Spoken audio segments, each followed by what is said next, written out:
Alrighty. Hi, welcome to another episode of Beyond Chronic Disease. My name's Wendy Gathercole and I'm the host of the show. And today I have Caroline Watson from Thriving Possibilities. Hi, Caroline, how are you? Hi, great, thanks. How are you? I'm pretty well today, thank you. Now, Caroline's been a guest on my show previously, and we spoke about lots of different modalities that she offers. But today we're going to be focusing on Pellowah. And I went to have a session with Caroline and I was speaking too much. So Pellowah doesn't work when you're speaking, you have to be quiet. So maybe I'll have to take some duct tape next time over my mouth. So instead we did something else. So today I've got Caroline talking about Pellowah, and I'm yet to have a session and I am booking in one with her very soon. So tell me, Caroline, what is Pellowah? Okay, it's an energetic modality. It works out in your energetic and subtle bodies out beyond the physical firm body that we're familiar with. And it helps remove blockages, helps connect up the meridians so the energy can flow through those pathways through the body, balances your chakras, gets them to spin and operate appropriately to you, and expands consciousness. So the word Pellowah is angelic and it means radical shift in consciousness. So primarily that's what it does through a whole series of different little activities that takes place through those energetic fields. And so is this a hands-on approach like many of the other, some of the other healing modalities that we... No, this one, you actually don't touch the body at all, except to gently touch the shoulder of the recipient when it's time to finish. So apart from that, the hands are up off the body, working around the body, and it can be anywhere from just a few centimeters above to nearly 1 meter or 2 meters. I've done it outdoors before and I've been about 4 meters away from the person. Wow.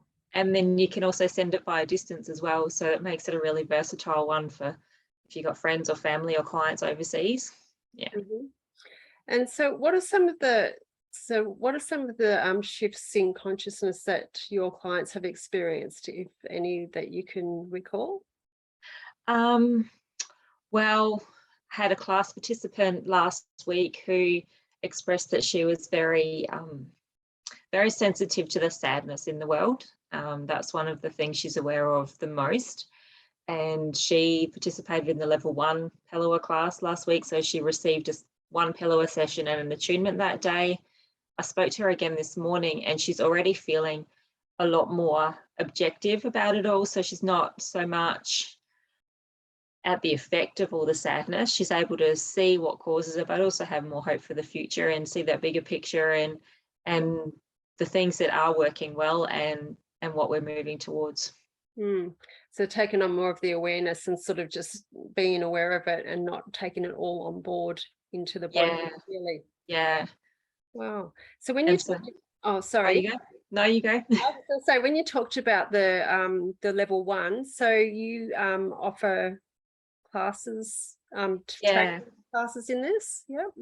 So yeah, Pellowah, you can learn 3 different levels, and I can facilitate levels 1 and 2. And then the level 3 class, which is only facilitated by the lady who discovered this technique and brought it to the planet.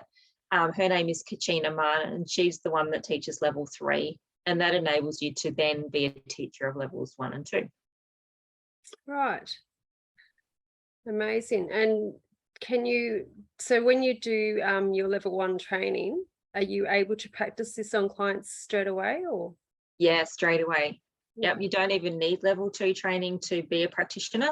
Okay. So you can take the 1-day class in level 1 and be a practitioner of Pellowah immediately.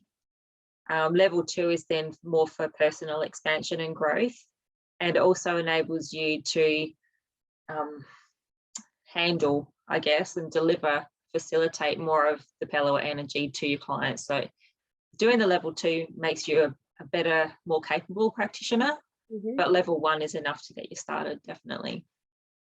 And do you find with your clients, like I know that you offer access consciousness classes in bars, facilitate classes as well, and you offer lots of other modalities. Do you find the clients gravitate towards Pellowah, or only when they like?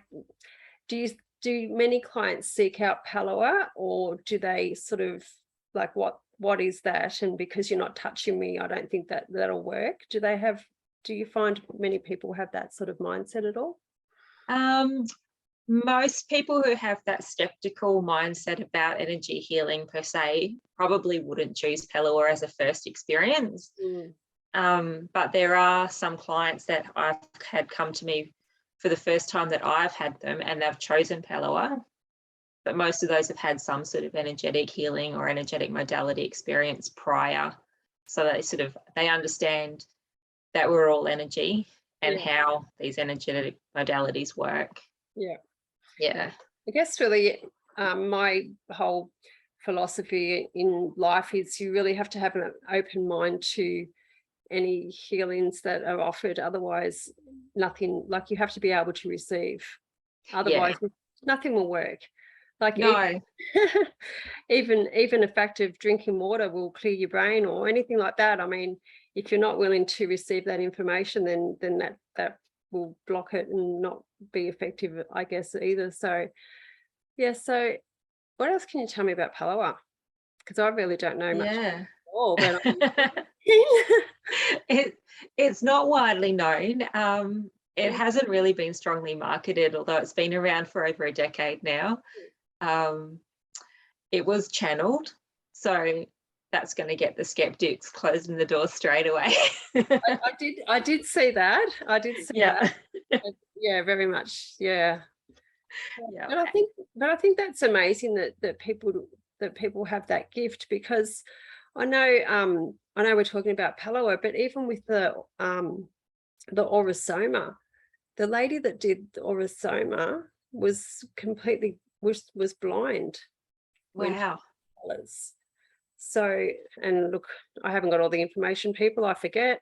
I do lots of things in my life and I don't remember everything. But yeah, so I think it's just amazing that people have these gifts, because otherwise they wouldn't be, we wouldn't have access to these amazing healings. Yeah, that's it.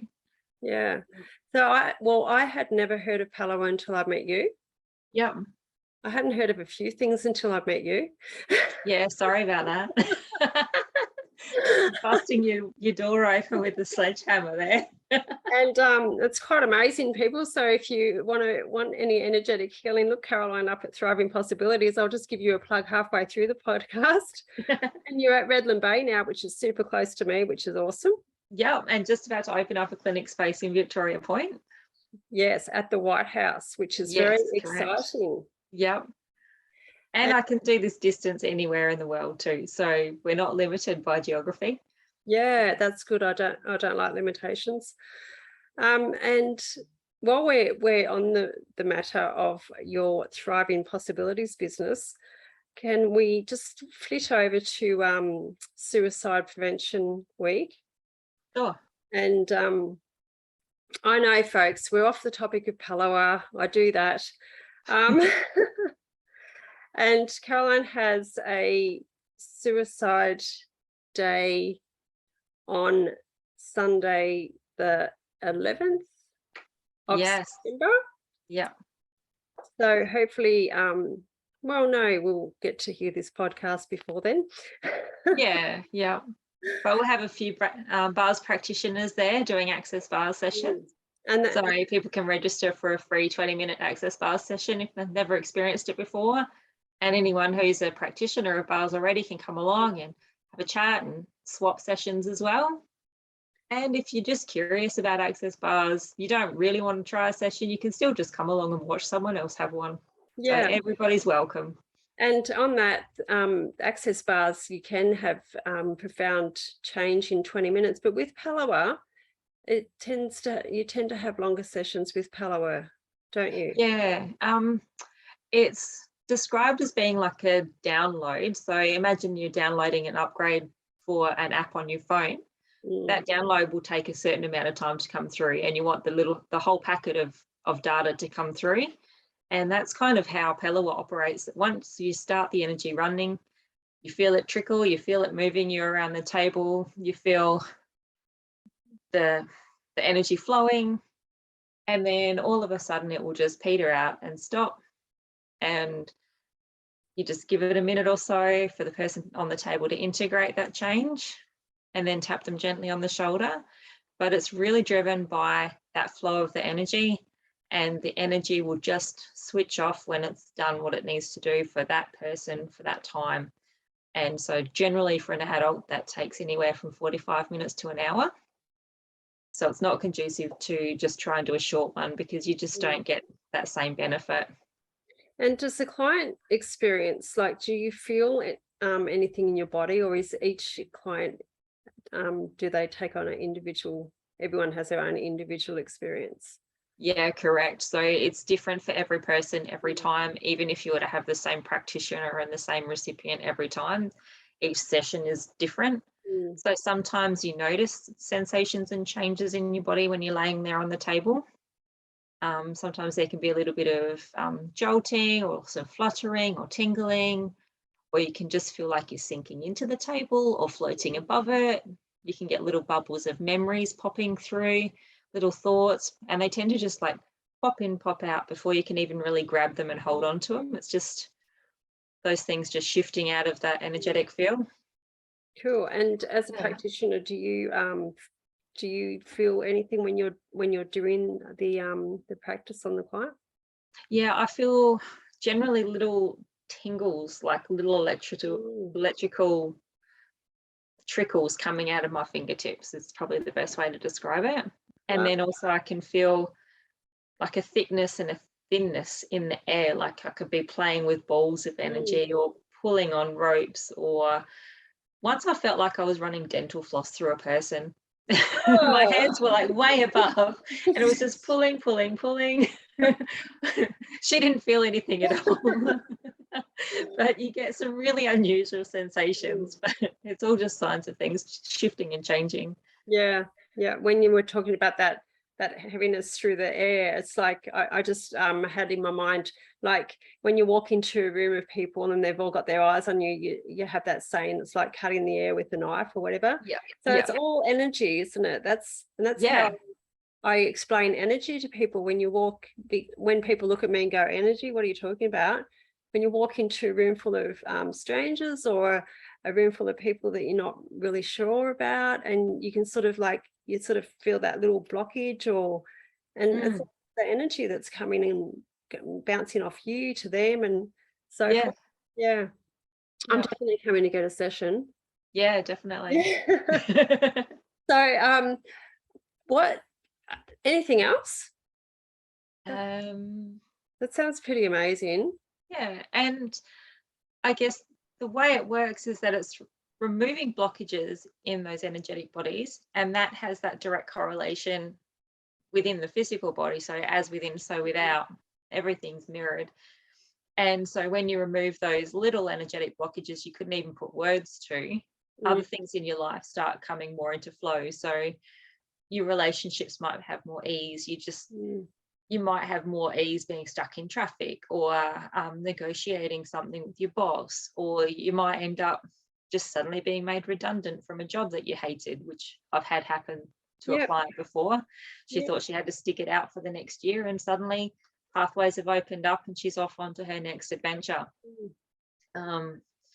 So you never quite know what's going to show up. Sometimes the session on the table can be almost boring. You just have a nice nap and you feel relaxed. And then the 2 weeks after that, things start shifting and changing. So it's a really cool adventure. And although I haven't had Pellowah, I have had dealings with access consciousness, and that's a little bit of the consciousness related. And I noticed the same in that aspect. You know, I fell asleep or whatever happened. Maybe I was talking, probably was talking. But anyway, I noticed big shifts, in preceding weeks. So, well, thanks very much for chatting about Pellowah. It sounds really interesting. And again, every time I do a podcast, I love it. And I find everything just amazing that's out there for our healing. I know, so many choices. There is so many choices. So where do people find you? And I will put the links in the show notes. Facebook, Thriving Possibilities, or my website as well, www.thrivingpossibilities.com.au. Yep. They're probably the two best ways. I'm on Instagram as well. Same, Thriving Possibilities handle. Yep. No worries. Well, thanks very much for being a guest on my show for the second time. Yeah, thank you. It's always fun. And I will see you soon for that Pellowah session. I'll hold you to it. See ya. See ya. Bye.